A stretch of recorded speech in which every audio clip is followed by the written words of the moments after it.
Hello and welcome to our English news edition broadcast to you from Canal Algérie. First, to the headlines. A recap in our today's news edition on the last visit of the Italian Premier Mario Draghi, which was crowned by the signing of two agreements in the energy sector under the aegis of the President of the Republic, Abdelmajid Tebboune.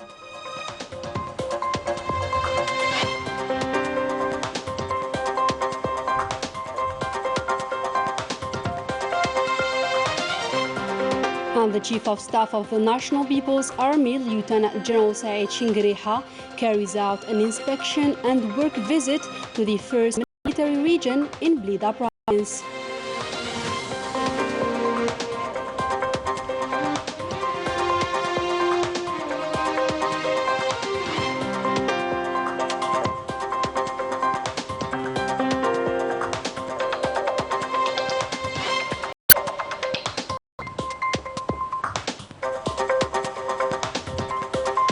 1,243 tons of bananas intended for smuggling and speculation were seized by the General Directorate of the National Security in several provinces of the country. Good evening, those were the major headlines. First, our today's news edition, and as part of the consolidation of cooperation between Algeria and Italy, the last visit of the Italian Premier Mario Draghi was crowned by the signing of two agreements in the energy sector. This took place in a ceremony chaired by the President of the Republic, Abdelmajid Tebboune. The recap with Melissa Kabash. Algeria and Italy are determined to give new impetus to their bilateral cooperation, thanks to the visit of the President of the Italian Council of Ministers, Mario Draghi, a visit that denotes the deep relation binding the two countries. Meeting the President of the Republic, Abdelmajid Tebboune, the President of the Italian Council of Ministers, Mario Draghi, dealt questions of common interest, alongside ways and means to strengthen bilateral partnership, particularly in the economic field.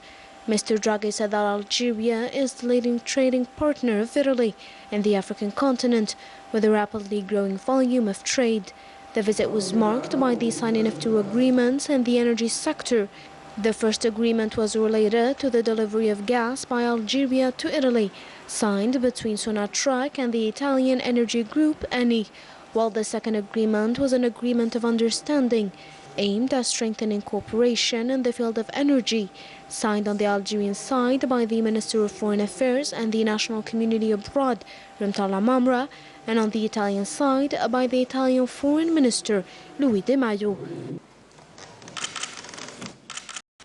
The President of the Italian Council of Ministers, Mario Draghi, also said that this visit will be followed by the 4th Intergovernmental Summit held here in Algiers on the 18th and 19th of July 2022.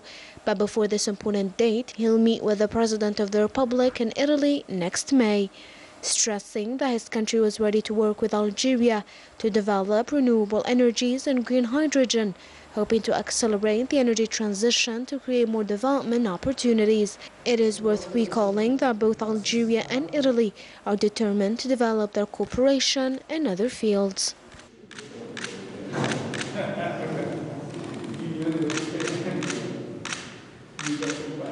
In the parliamentary activity, the Bureau of the Council of the Nations held a meeting on Tuesday under the chairmanship of the President of the Council, Salah Goudjil.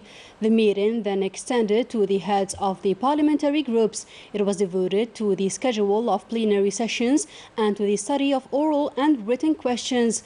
The Bureau welcomed the conclusions of the last meeting of the Council of Ministers, notably those related to the promotion of the social and professional spheres of workers.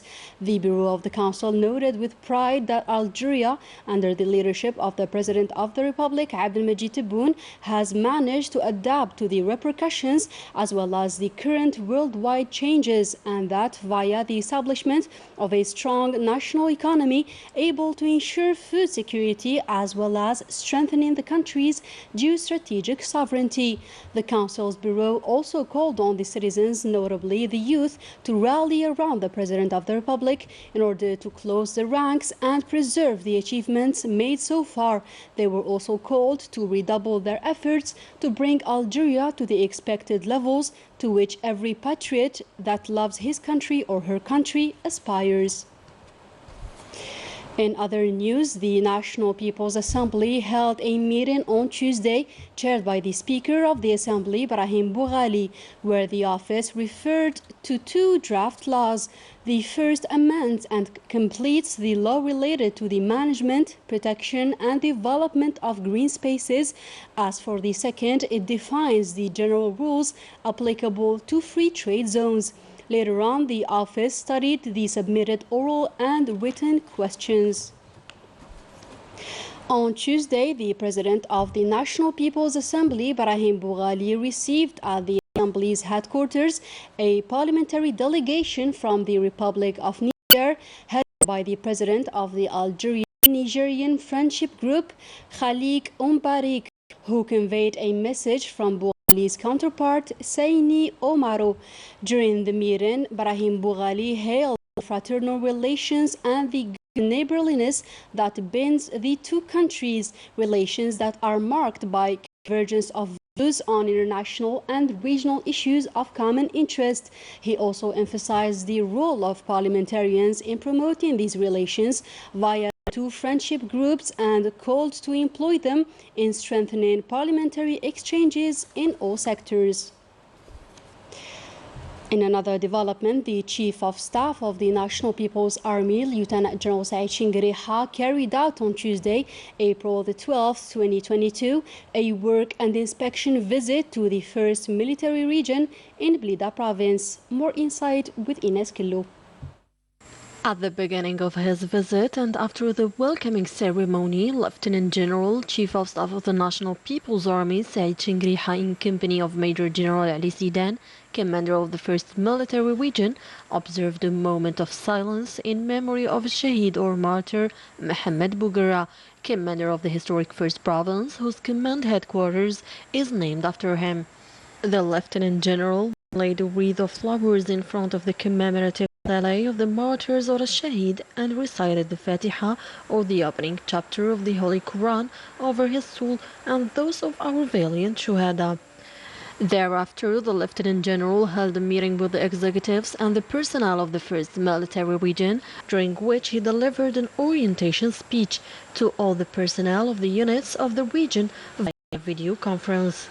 At the outset, he emphasized that every generation has its own battle, so if the battle of our forefathers and fathers is to liberate our country from the colonialism, and if the battle of our colleagues and brothers is to confront the scourge of barbaric terrorism, then the battle of the youth of the National People's Army today, and through them the youth of Algeria as a whole, is to continue the march and preserve the independence and sovereignty of the homeland, which is a battle of awareness par excellence, and it is the most dangerous battle ever because it relates to non-material levels such as thought and values. On this occasion, Lieutenant General keenly urged the youth to arm themselves with constant awareness, knowledge, work, and to tight ranks in order to win this battle, so that they would be at the level of their people's confidence and at the level of requirements to preserve the deposit of the martyrs of our glorious revolution and national duty. Therefore, it is necessary for them to understand the challenges of this difficult but not impossible battle, and to understand its secrets and prepare for it well as by working night and day to mobilize all available capabilities and tight ranks in order to win this dangerous battle and to raise its challenges, and the ability to be determined confrontation for all its military and psychological forms. At the end of this meeting, the Lieutenant General delivered a set of orientations and recommendations which aim to increase the degree of vigilance and to secure the various public structures, thus allowing the citizens to fulfill their duty of fasting in an atmosphere of security and reassurance. In a communique released by the Foreign Affairs Ministry, Algeria strongly condemns the assassination during which advanced military weapons were used by the Kingdom of Morocco outside its internationally recognized borders against innocent civilians, nationals of 3 countries in the region. These repeated hostile practices embody the characteristics of state terrorism as well as fulfills all the characteristics of extrajudicial and judicial executions, exposing their perpetrators to accountability before the United Nations systems. The further attacks on civilians via deliberate and premeditated killings constitutes a continuous challenge to international legitimacy, and the objectives of the entire region are exposed to very dangerous developments. The impulsiveness that results from the expansionism of the Moroccan kingdom poses a challenge to the United Nations Security Council as well as to the Secretary General's personal envoy, Staffan de Mistura, whose mission is being severely undermined by the serious and repeated security violations in the occupied Saharan territories, which could result in dangerous deviations in the region. In another context, 1,243 tons of bananas intended for smuggling were seized by the General Directorate of National Security in the provinces of Algiers, Blida, Boumerdès, and Chlef. The seized quantity was intended for later speculation. The operation was carried out thanks to the exploitation of information obtained by the police services and which led to surprise searching operations which took place in different cold rooms and warehouses after obtaining warrants from the concerned authorities. Later on, judicial files were issued against 7 offenders before presenting them to the legal authorities. The price of bananas has reached unprecedented records in the market of Bakar in Algiers province. 1 kilogram of bananas is sold for more than 800 dinars, and merchants explain this increase by the lack of supply. However, you are just going to see large quantities of this fruit available in the market. More details with Ines Kilou. For some days now, for many Algerian households, the price of bananas has become unaffordable. This is the case here at the Soukal market of Bab Zouar, where this fruit is around 900 dinars. A spectacular rise, which is explained by the salesman by the lack of supply. I am ashamed to tell people the price of this banana. The profit margin is really insignificant. We are aware of the incredible increase of prices, but we can't do anything.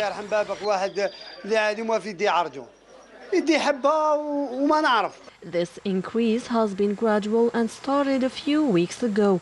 The banana, which displayed between 150 and 250 dinars, first rose to 300 dinars. Then its price increased to more than 800 dinars. Households, for their part, do not hide their dissatisfaction with the prices displayed.